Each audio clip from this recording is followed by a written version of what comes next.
നമസ്കാരം. മലയാളി വാർത്തയിലേക്ക് സ്വാഗതം. കഴിഞ്ഞ ദിവസം കുടകിൽ തടിയൻറ്റമോൾ കൊടുമുടിയിൽ ട്രക്കിങ്ങിന് പോയ ഒരു യുവതിയെ കാണാനില്ല എന്നുള്ള വാർത്തകൾ നമ്മൾ കൊടുത്തിരുന്നു.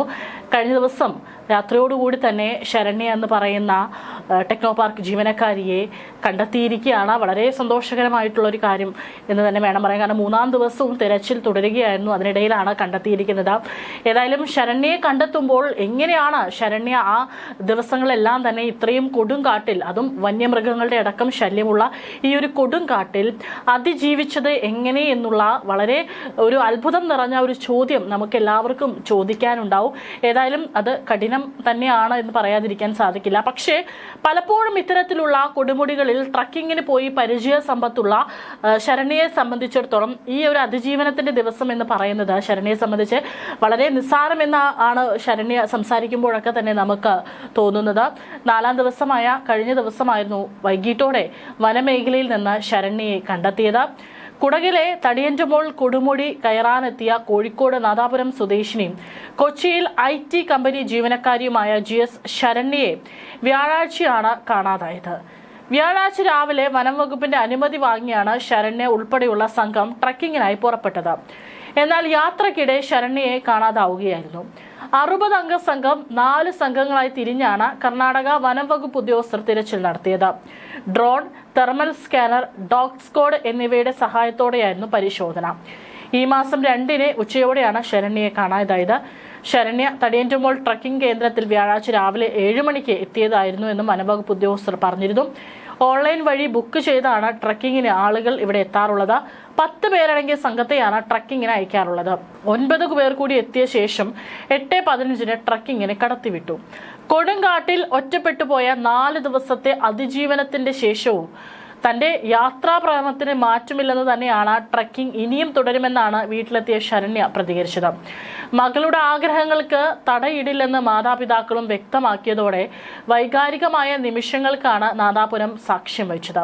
തിരച്ചിൽ നടത്തി വന്ന യുവാക്കൾ ഞായറാഴ്ച വൈകിട്ട് 6 മണിയോടെ ഉൾവനത്തിൽ ഒരു അരുവിക്ക് സമീപം പാറയ്ക്ക് മുകളിലാണ് അവശനിലയിൽ ഇരിക്കുന്ന നിലയിൽ ശരണ്യയെ കണ്ടെത്തിയത്.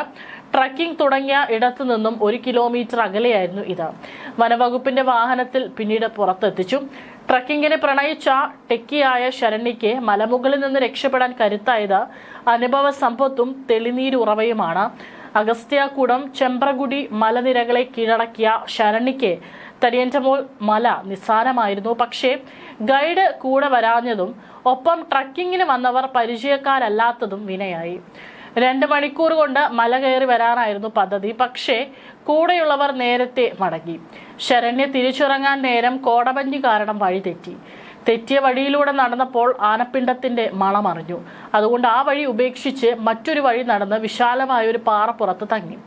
അരുവി വെള്ളം കുടിച്ച് ക്ഷീണമകറ്റി. 2 മണിക്കൂർ കൊണ്ട് മടങ്ങി വരാവുന്ന ട്രക്കിംഗ് ആയതിനാൽ ഭക്ഷണ സാധനങ്ങളോ മറ്റ് ട്രക്കിംഗ് സാമഗ്രികളോ കരുതിയിരുന്നില്ല. പവർ ബാങ്ക് എടുത്തുമില്ല. ഫോണിൽ ചാർജ് തീരാറായപ്പോൾ സുഹൃത്തിനെ വിളിച്ചിട്ട് സർക്കാരിന്റെ ആരണ്യ സൈറ്റിൽ കയറി കാര്യം പറയുമ്പോഴേക്കും ഫോൺ ഓഫായി. ഒറ്റപ്പെട്ടപ്പോൾ പകൽ സമയം കൂക്കി വിളിച്ച് ഒച്ചയുണ്ടാക്കി. അങ്ങനെ ഒച്ചയുണ്ടാക്കിയതാണ് ഞായറാഴ്ച ശരണ്യയെ കണ്ടെത്താൻ സഹായകമായത്. ആന, പുള്ളിപ്പുലി എന്നിവയുള്ള വനപ്രദേശമാണിതെന്നാണ് വനവകുപ്പ് അധികൃതർ പറഞ്ഞത്. കുറ്റിക്കാട് നിറഞ്ഞ ഉയർന്ന സ്ഥലത്താണ് കഴിഞ്ഞത് എന്നതിനാൽ മൃഗങ്ങളുടെ ശ്രദ്ധയിൽപ്പെട്ടില്ല എന്ന് വേണം കരുതാൻ. ബംഗളൂരു, ഹൈദരാബാദ് സ്വദേശികളായ 9 പുരുഷന്മാരും ശരണ്യം അടങ്ങിയ 10 അംഗ സംഘമായിരുന്നു പുറപ്പെട്ടത്. തിരിച്ചിറങ്ങിയപ്പോൾ ശരണ്യയെ കാണാതെ പോയി. ശരണ്യ ഒരു നായയുടെ കൂടെ കളിച്ച് കുന്നിൻ മുകളിൽ നിൽക്കുന്നത് കണ്ടുവെന്ന് മടങ്ങി വന്നവർ പറഞ്ഞിരുന്നുവെന്നും ചെക്ക് പോസ്റ്റ് ഉദ്യോഗസ്ഥർ പറഞ്ഞിരുന്നു. 10 പേരടങ്ങിയ ട്രക്കിംഗ് സംഘത്തിൽ ഒരു അച്ഛനും മകനും ഉണ്ടായിരുന്നു. അവർ താഴേക്ക് ഇറങ്ങി വരുമ്പോൾ ശരണ്യയെ കണ്ടിരുന്നതായി പറഞ്ഞു. അവർ താഴേക്ക് പോവുകയാണെന്ന് ശരണ്യയോട് പറഞ്ഞപ്പോൾ താൻ വന്നോളാം എന്നാണ് പറഞ്ഞതെന്നുമാണ് അവർ പറഞ്ഞതെന്നും വനവകുപ്പ് ഉദ്യോഗസ്ഥർ പറഞ്ഞു. പിന്നീടാണ് റിസോർട്ടിലെ ആളെത്തി ശരണ്യ തിരിച്ചെത്തിയില്ലെന്ന് പറഞ്ഞത്. ഫോണിൽ വിളിച്ചപ്പോൾ 1 തവണ കിട്ടിയിരുന്നു. അപ്പോഴാണ് വഴി തെറ്റിയെന്ന് ശരണ്യ പറഞ്ഞത്. പിന്നീട് വിളിച്ചിട്ട് കിട്ടിയില്ല. ഉടൻ തന്നെ മേലധികാരികളെ വിവരം അറിയിച്ചു. വനവകുപ്പ് ഉന്നത ഉദ്യോഗസ്ഥർ സ്ഥലത്തെത്തിയെന്നും നാട്ടുകാരെയും ട്രൈബൽ വിഭാഗത്തിലുള്ളവരെയും അടക്കം വിളിച്ച് തിരച്ചിൽ നടത്തിയെങ്കിലും കണ്ടെത്താനായിരുന്നില്ല. ഒടുവിൽ മാതാപിതാക്കളുടെയും നാടിന്റെയും കാത്തിരിപ്പിന് അറുതിയായിട്ടാണ് ശരണ്യയെ കണ്ടെത്തിയെന്ന സന്തോഷ വാർത്ത വൈകിട്ട് 6 മണിയോടെ ലഭിക്കുകയായിരുന്നു. ശരണ്യയെ കണ്ടെത്തിയെന്ന് വനവകുപ്പിന്റെ വിവരം എത്തിയതോടെ സുഹൃത്തുക്കളും കുടുംബങ്ങളും ആശ്വാസത്തിലാണ്. യുവതിയെ കാണാതായ വിവരം അറിഞ്ഞ് കേരള മുഖ്യമന്ത്രിയും ACC ജനറൽ സെക്രട്ടറി KC വേണുഗോപാലും അടക്കമുള്ളവർ വിഷയത്തിൽ ഇടപെട്ടിരുന്നു. ഭക്ഷണം കഴിക്കാതെയും വെള്ളം കുടിക്കാതെയും ദിവസങ്ങളോളം എങ്ങനെ പിടിച്ചു നിന്നു എന്നുള്ള ഒരു ചോദ്യമുണ്ട്. പക്ഷേ അത്തരത്തിൽ പിടിച്ചു നിൽക്കാൻ തന്റെ മകൾക്ക് കഴിയുമെന്ന ഉറച്ച വിശ്വാസം അമ്മ ശൈലജയ്ക്കുണ്ടായിരുന്നു. കാരണം പതിവായ റംസാൻ വ്രതം അനുഷ്ഠിക്കാറുള്ള ശരണ്യയുടെ ശാരീരിക ക്ഷമതയിൽ അമ്മയ്ക്ക് സംശയമില്ലായിരുന്നു. മുമ്പും പലതവണ സാഹസിക യാത്രകൾ നടത്തി പരിചയമുള്ളതിനാൽ ഇത്തവണയും അവൾ സുരക്ഷിതമായി മടങ്ങിയെത്തുമെന്ന് അമ്മ ഉറച്ചു വിശ്വസിച്ചു. എന്നാൽ താലൂക്ക് കാർഷിക വികസന ബാങ്കിൽ നിന്ന് വിരമിച്ച അച്ഛൻ ഗോപിക്ക് കഴിഞ്ഞ 4 ദിവസങ്ങൾ കടുത്ത ആശങ്കയുടെ നിമിഷങ്ങളായിരുന്നു. ഏത് കൊടുങ്കാട്ടിൽ അകപ്പെട്ടാലും ശരണ്യ വഴി കണ്ടെത്തി പുറത്തെത്തുമെന്ന് സഹോദരൻ ശ്യാമും സാക്ഷ്യപ്പെടുത്തുന്നു. സഹോദരിയെ കാണാതായ വിവരം അറിഞ്ഞ് ബാംഗ്ലൂരിൽ നിന്നും ഉടൻ തന്നെ ശ്യാം കുടകിലെത്തി തെരച്ചിൽ സംഘത്തോടൊപ്പം ചേർന്നിരുന്നു. മുൻപും അവൾ വനയാത്രകൾ നടത്തിയിട്ടുണ്ട്. അതിനാൽ തന്നെ അവൾക്ക് അപകടമൊന്നും സംഭവിക്കില്ലെന്ന് എനിക്ക് ഉറപ്പായിരുന്നു എന്നാണ് ബാംഗ്ലൂരിൽ സോഫ്റ്റ്വെയർ എഞ്ചിനീയറായ ശ്യാം പറയുന്നത്. ശനിയാഴ്ച മുതൽ തിരച്ചിൽ ഊർജിതമാക്കിയെങ്കിലും ആദ്യഘട്ടത്തിൽ സൂചനകളൊന്നും ലഭിച്ചിരുന്നില്ല. വനപാലകർക്കൊപ്പം ആന്റി നക്സൽ സേനയും തിരച്ചിൽ പങ്കാളിയായിരുന്നു. ശരണ്യയുടെ വസ്ത്രങ്ങൾ ഉപയോഗിച്ച് ഡോഗ് സ്ക്വാഡിനെ മണപ്പിച്ചാണ് പരിശോധന തുടങ്ങിയത്. ഓരോ ദിവസം പിന്നിടുന്തോറും ആശങ്ക വർദ്ധിച്ചെങ്കിലും ആധുനിക സംവിധാനങ്ങൾ ഉപയോഗിച്ചുള്ള തിരച്ചിൽ തുടർന്നു. തെർമൽ ക്യാമറകളും ഡ്രോണുകളും ഉപയോഗിച്ച് കാടിന്റെ ഉൾപ്രദേശങ്ങളിൽ വിശദമായ പരിശോധനയാണ് നടന്നത്. സാധാരണക്കാർക്ക് പെട്ടെന്ന് വഴിതെറ്റാൻ ഇടയുള്ള ഇടങ്ങളിലെല്ലാം സംഘം പരിശോധന നടത്തി. ട്രക്കിങ്ങിനിടെ ശരണ്യയ്ക്ക് മാനസികമായ വിഷമങ്ങൾ വല്ലതും ഉണ്ടായിരുന്നോ എന്നും കർണാടക വനപാലകർ അന്വേഷിച്ചിരുന്നു.